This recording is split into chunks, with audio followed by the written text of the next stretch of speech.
सातारा जिल्ह्यातील शिखर शिंगणापूर येथून एक अत्यंत भावनिक बातमी समोर येते.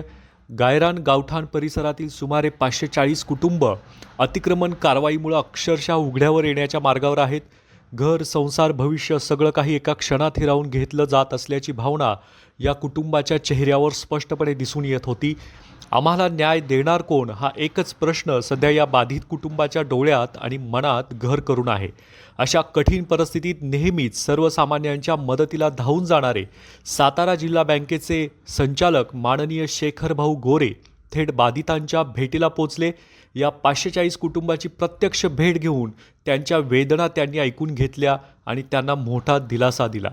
शेखरभाऊ गोरे यांनी यावेळी ठाम शब्दात सांगितलं, हे संकट मानवनिर्मित आहे आणि त्याचा सामना मी स्वतः करणार. तुमच्या न्यायासाठी मी सदैव तुमच्या सोबत आहे.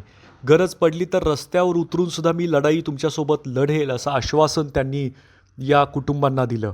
या शब्दांनी हताश झालेल्या कुटुंबांमध्ये नव्याने आशेचा किरण निर्माण झाला आहे.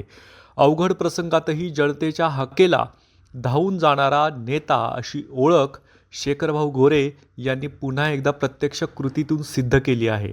आता या 540 कुटुंबांना न्याय मिळणार का?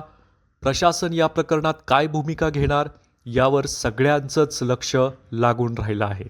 या आणि अशाच बातम्या पाहण्यासाठी आपण पाहत रहा क्रांती न्यूज.